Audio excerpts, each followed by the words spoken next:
We're Hassani and Danielle Pettiford, and we're a real couple with real problems who almost called it quits. I was very frustrated. I became very disconnected, very jaded and cold. We have 4 children, going on 20 years of marriage, and we practice what we preach. Our mission, to change the way couples relate to one another and teach them the skills needed to improve the quality of their relationships.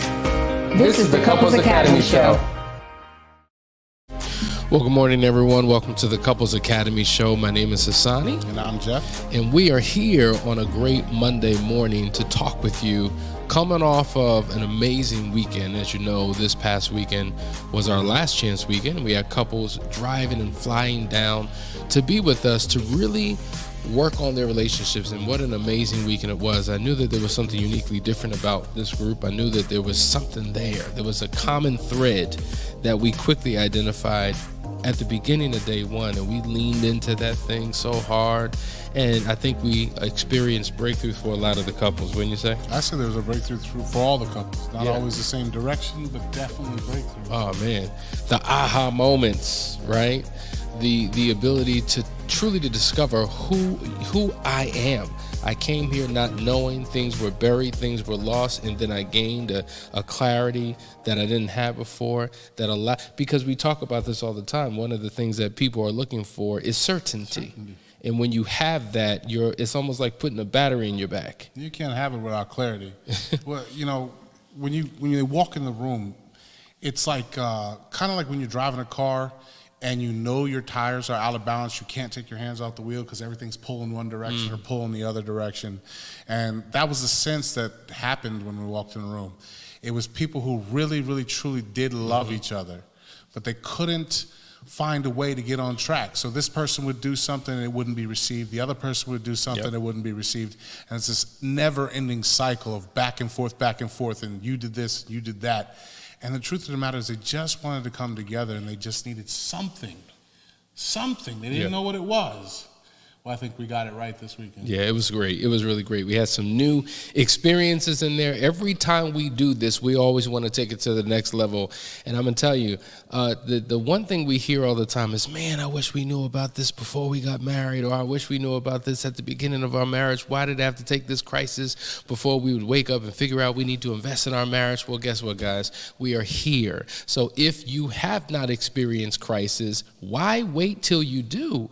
Reach out to us and set up a call and see how we can assist you. But if you have experienced a crisis and don't know how to navigate yourself back, you need to reach out, because the last chance weekend is coming again. The second weekend in June 10th through the 12th, we'll be having commercials up about that. But that was this weekend. So we're on a high from what we've experienced, and glad to know that people are moving into the Moving Forward program and starting Foundry and Unearthed. So that's always the step 2 to the first step of just getting something done. So we're excited for those couples and individuals that are going to be moving forward. Listen, the last couple of days, you may have noticed we have not been on air. Listen, as I mentioned, we have been hacked. Our entire YouTube channel has been shut down, and so we're starting from scratch. And so it's very, very, very important.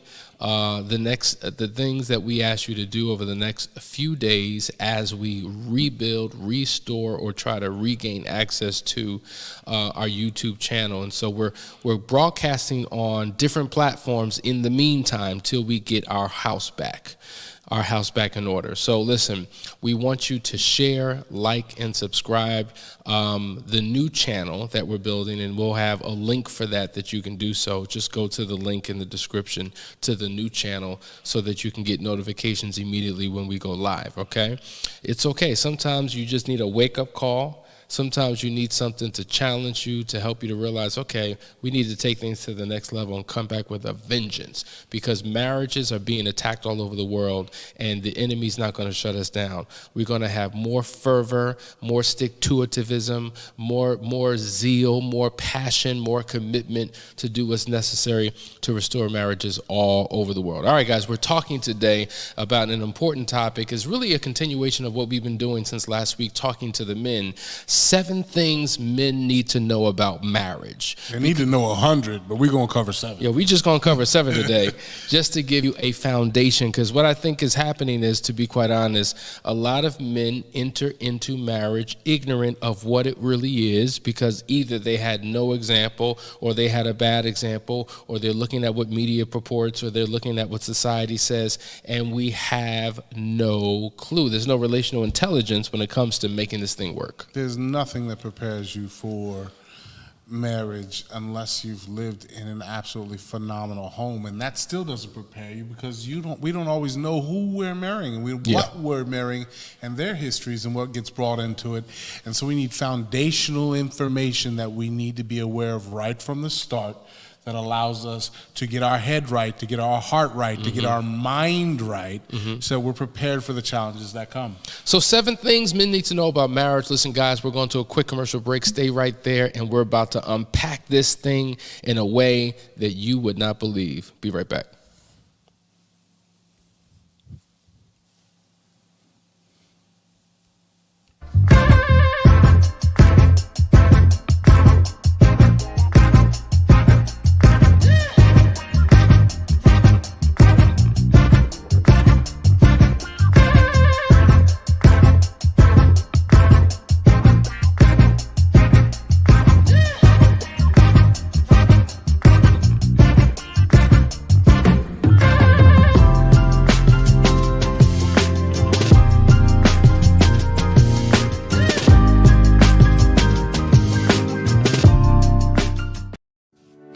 Welcome to the Couples Academy app. The Couples Academy app is your go-to hub for how to do marriage right. Get started with our app today by perusing our amazing features that conveniently allow you to connect. This app is packed with powerful content and resources to help you grow and stay connected. With this app, you can watch our messages, find marriage resources, watch, listen, and read the real-life stories of restored couples, sign up for events, read articles and blog posts, stay up to date with push notifications, share your favorite messages via Instagram, Facebook, Twitter, or email, and download messages for offline listening. For more information about the Couples Academy app, go to couplesacademy.org.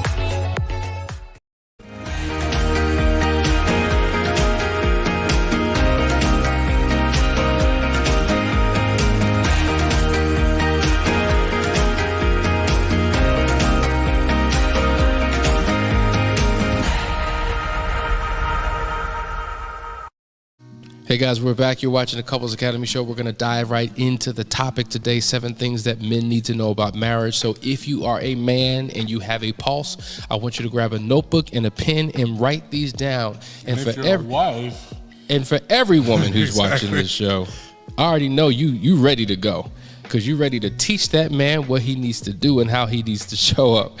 So let's get into the topic, guys. There's no particular order of priority. We're just going to cover them as they come along. The first thing is, a man needs to know that marriage is not easy.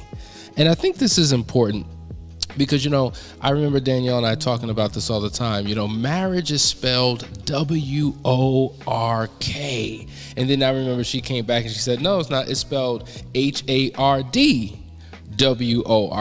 meaning it's going to take hard work.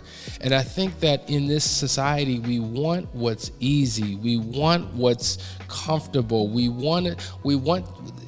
It's almost like, if there's a shortcut, tell me the shortcut. If there's a way to get there sooner and faster and quicker and easy, tell me that way. And we become addicted to that in society, and then we apply it to our marriages and wonder why they don't work out. I think when you really look at it, sometimes the relationship comes easy because there's a natural chemistry, a natural bond, natural interests, and things that you're growing into, right?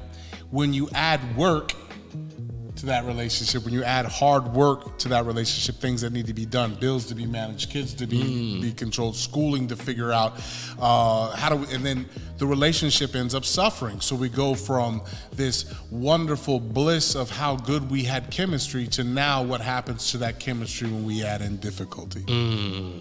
And That's so true, Jeff. You know, it's so interesting because there was a gentleman that, you know, was here this weekend and a comment was made and he was just like, you know what, the way that I'm wired, you know, I like the path of least resistance. And, you know, if it's not a path of least resistance, I don't want to get on that path. And I remember we swooped in really quickly and really challenged that statement because I think that's the problem. That's the problem with a lot of men. Once they see pressure, once they see resistance, once they see anything that bucks up against whatever it is that they think or what they're trying to do, they retreat. And you know, think about a plane. Like, how does a plane lift off of the ground? There's a resistance that comes against it. There's a pressure that comes against it, and the plane goes above that resistance. I mean, you need the resistance in order to elevate. Think about going to the gym. You know, so many men focus on being strong and having all of this brawn. Well, as they're lifting weights, there's a natural resistance that happens. So you're going against something in order to get to a destination. I think it's also important to remember it doesn't stay that way, right? The hardest part is getting off of the ground. And then you reach cruising altitude. Right. And that's where you have to go through the resistance to get to the flow, that jet stream that carries you all the way. That, Jeff, right there, you just hit it right there. I mean, think about a shuttle, right? When a shuttle takes off, they say that 80% of the fuel is in the liftoff, and then it just coasts, Yep. right? Once it gets caught up in that gravity, it coasts. It requires less effort. So the effort comes at the beginning. And maybe at certain points in your relationship, to your point, it was easy. Things flowed naturally, and then you face pressure, and then you face trials and tribulations, and you're like, why should I have to do all this work? It was easy in the beginning, and why should it require all this work? Well, Because you're going to a new level. a new level. And so we get hard work when it comes to having a job, when it comes to our business. But somehow when it comes to our relationships, when it comes to marriage, we don't think it requires hard work. And so many of us take a very soft approach to life. And it reminds me of one of the most powerful quotes that I've ever heard. Oh my God, by Dr. King. He says that a nation or civilization that continues to produce soft-minded men purchases its own spiritual death on the installment plan. That's it. I mean, at the end of the day, and we've had a culture of that, right? So, you know, prior to the 1920s, 30s, 40s, you know, a lot of sons would go out with their fathers and work in the economy and the industrial, and they would learn hard work, right? And there was this family bond, this Ozzie and Harriet kind of feel when you get home, if everything was good at home. Right. And I know not in everybody's situation that way, but even the culture preached and taught that this Leave It to Beaver, Ozzie and Harriet, Lucy kind of fun, playful arguments when you get into the house. And what I saw, what you see when you study the 60s, 70s, 80s, and 90s is there becomes this Al Bundy syndrome. Where, man, leave me alone when I get home. Let me watch Hey Peg. You know, I spent a hard day selling shoes, you know, and they're sitting on the couch with their hand in their pants watching sports with some guy's name tattooed on their back and just kind of expecting to be served. And it's just not that way anymore. And men have to come up with a new vocabulary, a new way to act, because our parents not necessarily, and I'm speaking about my own right now. I love my dad to death, but at the same time, he came home and leave me alone, I'm watching the news. And so when you see that as an example, or if dad wasn't home and you had no example, it becomes difficult to understand what life should be like inside the home. And we got to figure this thing out. As men, we need to figure it out because we have a major role and responsibility in the home. We really, really, really, really do. And so, you know, to your point, everything that you're suggesting is that, and it reinforces that quote, men have become soft-minded. We have soft minds and hard hearts. And the reality is we need to have tough minds and soft hearts. That's the key. We need to switch it. So we haven't realized what we need to make soft and what we need to make tough or hard. Because when you have a tough mind and a hard mind and a soft heart, that's where compassion comes in. That's where emotional connection comes in. And that's where the willingness to fight and go beyond your comfort zone to get done whatever you need to get done for your marriage, for your family, for your household. That's what we need within our men. And men are looking for the wrong source of power, right? So we go out in the world and we take all this stuff from our bosses, from the environment, and, you know, with police even, we're having to dodge and hide from our strength in that world where it's required, actually. And then when we come home, we decide to be hard with our wives and our children. That's so toxic. Unbelievably toxic. It's the other way around. You need to have a hard mind so when you go out in the world, you can deal. When you come home, we take off our armor, put our weapons down, and come in the home celebrating the fact that we're finally home. Yes. It goes back to what we said, how every man has two natures, the lion and the lamb. And we need to make sure that when we're in society and in the world and in the workforce, the lion comes out. And when we're home with our wives and our children, the lamb comes out. It's a different nature. It's a different approach. It's a different way of communicating. But when we take that hard edge and that brash tone and that rough way of interacting with those that we say that we love, we don't realize that we're doing more harm than good, and we're causing separation and dissension in the relationship. But then we show up weak and whack in society, walking with our tail between our legs, not knowing how to function because we're operating out of order. And then when it doesn't go well at home, we treat it like a job. Instead of changing jobs when things get hard outside, we stick with it. But when things get hard at home, we run and try to find another woman. That's crazy. Boom, 7 things. Let's go to number 2. This is a powerful one. A man needs to know that he can change his marriage by changing himself. Let me tell you something. Facts. You are the lowest common denominator in your relationship. And as long as Danielle and I, when we were in our dark season, when we were pointing the finger at each other, not realizing that there's 3 fingers pointing back at us, when we were looking all up in each other's backyard, talking about what you need to do and how you need to act and how you need to function, and nothing was getting done. And it came to a point where I reached a breaking point. She was just sharing this weekend. I remember we got into this major fight, and all of a sudden I got quiet.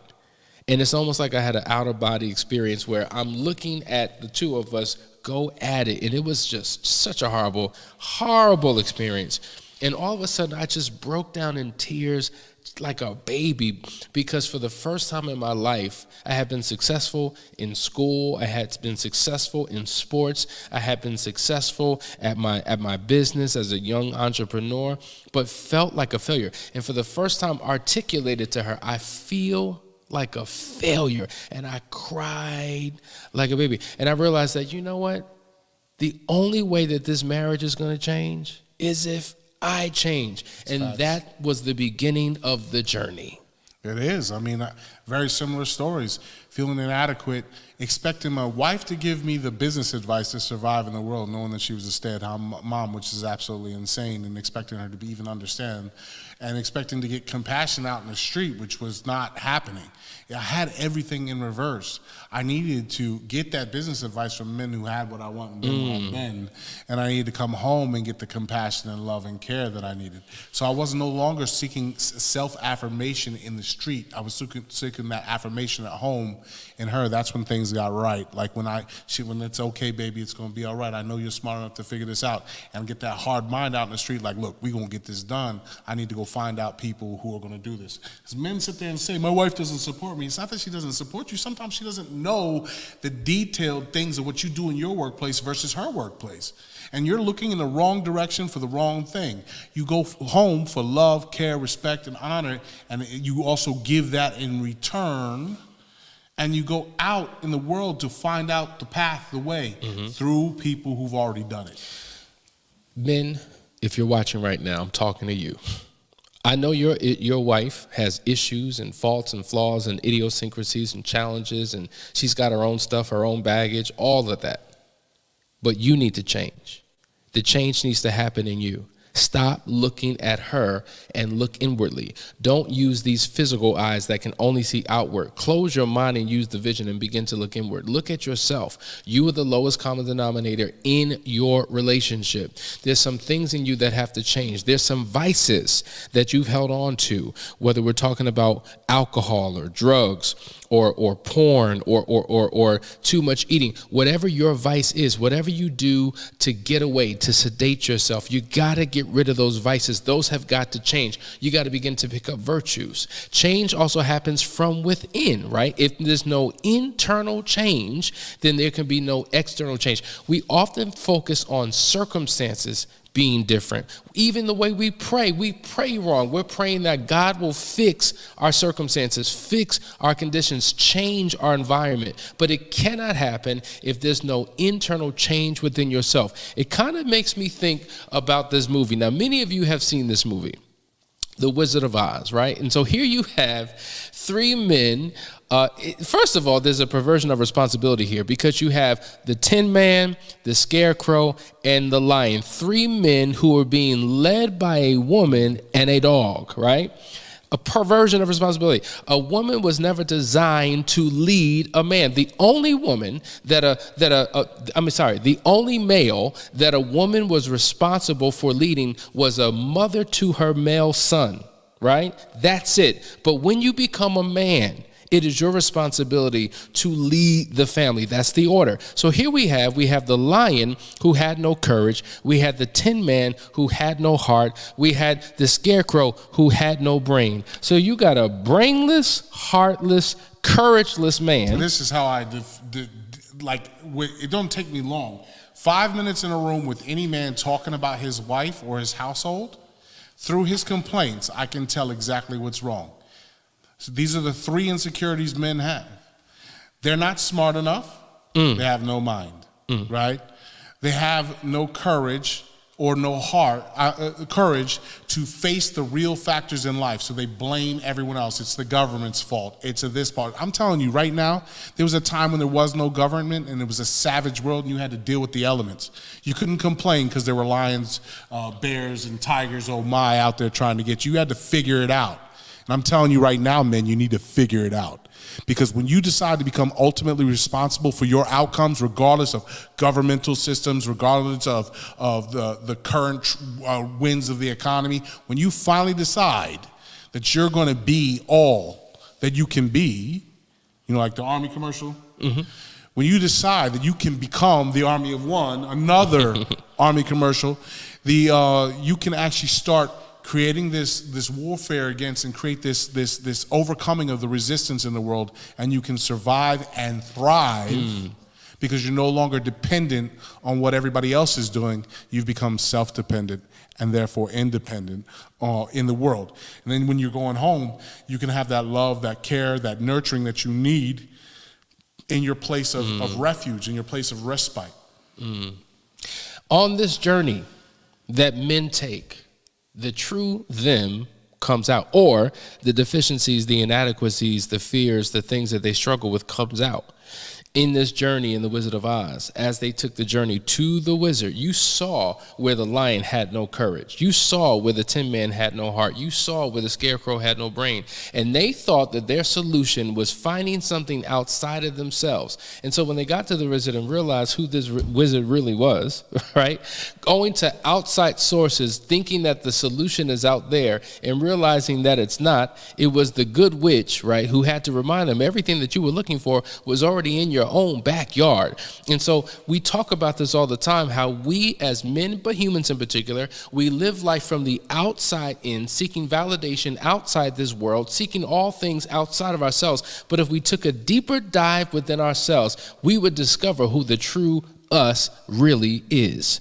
And that's the journey that we have to take. It is now some would say, oh, but I want the path of least resistance. I want to do what's easy. I want to do what's comfortable. I want to do what doesn't require a whole lot of effort. And that's the problem. The mindset of most of us who just want things to work. It shouldn't take all this time. It shouldn't be this hard. Listen, if you want it easy, I'm going to tell you, sit in a chair, eat a lot of food, get fat, You know, just become slothful. Destroy your whole life because you don't want to go get that money. You don't want to be caring and loving. You don't want to exercise. You don't want to learn nothing new. You know what? There is a path of least resistance. It's called failure. So you make a decision. You want the path of least two kinds of men in this world. The ones who are so scared that they start building walls around themselves to protect their heart, their mind, and their heart. And there's another group of people who go out and build their strength. Guess what it takes to build strength? Resistance. It takes friction. It takes determination. It takes dedication. It certainly does. And when you begin to do that, everything begins to change. So listen, gentlemen, you got to realize, change.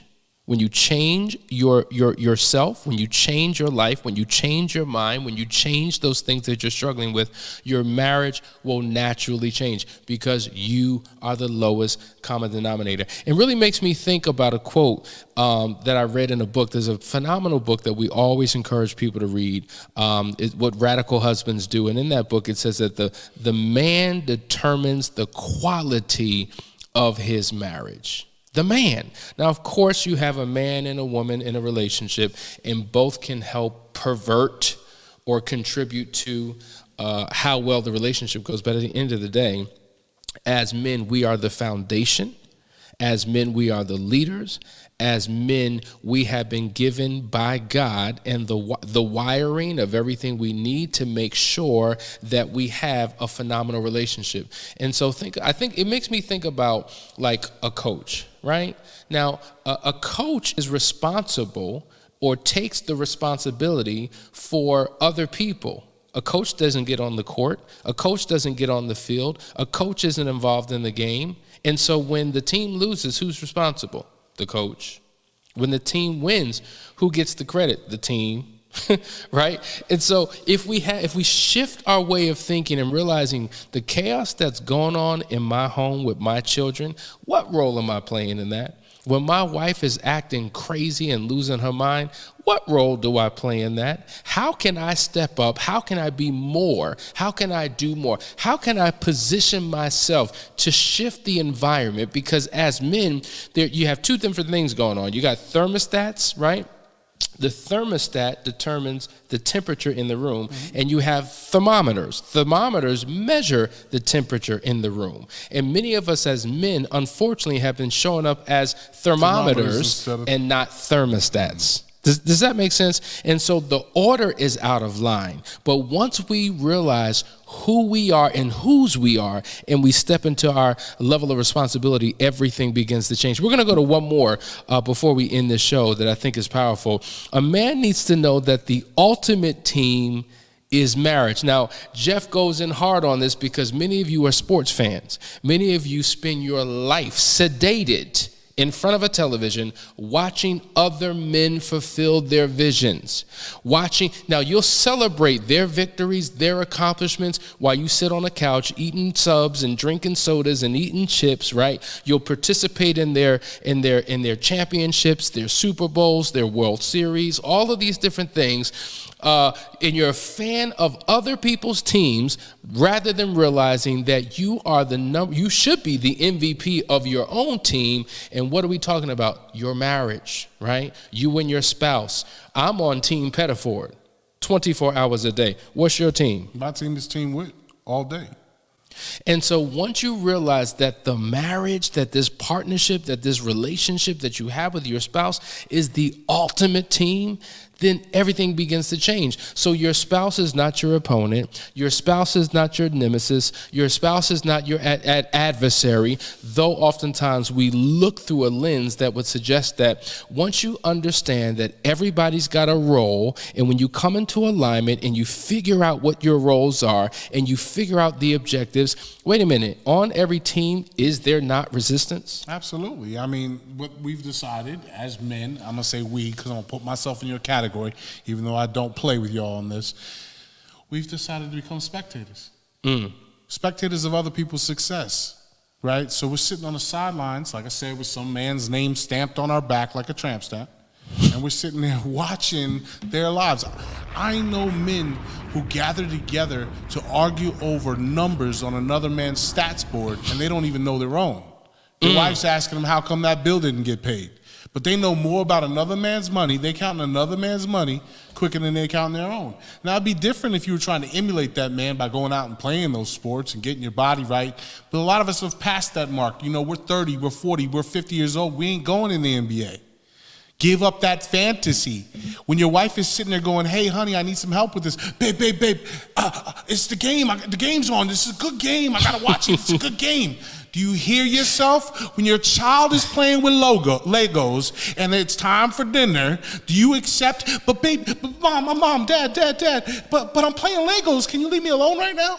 You sound just like your child because you haven't matured. The average emotional growth of a human being is 14 years old. We haven't decided to learn how to become emotionally mature as men, and that's why we fail at life and find ourselves at 90 years old having to wobble on a cane, having to live in a, our kids trying to find a place for us to live because they can't put up with our cantankerousness, and we can't do nothing for ourselves. We retreat back to being a baby. I want to be like my wife's grandfather, 99 years old, still flying on a plane himself, and I swear to God this happened. At 90 years old, in the kitchen in New York when they were visiting, he's up there going to his wife and grabbing at her, and she's like, get off me. You're too old for that. That's what I want to be. I want to be that man that's still doing independent, still got some drive and thrive in him, and doesn't retreat to a chair in senility.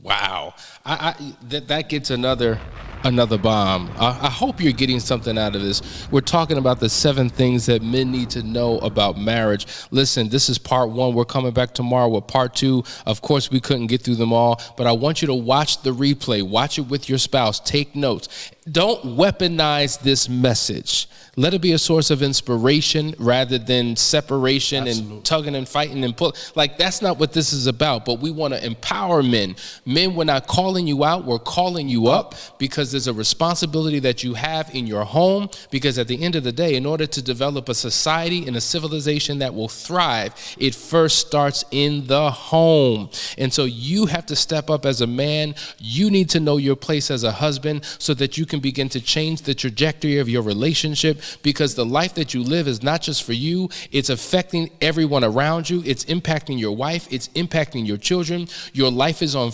listen, your children have a front row seat to your life. What are you showing them? What is the legacy you're leaving behind? That's what that you need word, to consider. Legacy. I want you men to start thinking 7 generations ahead with every action that you do. 7 generations ahead. Will they know your name? You're watching the Couples Academy show. Listen, guys, we love you very much. We'll see you tomorrow for another episode. Take care.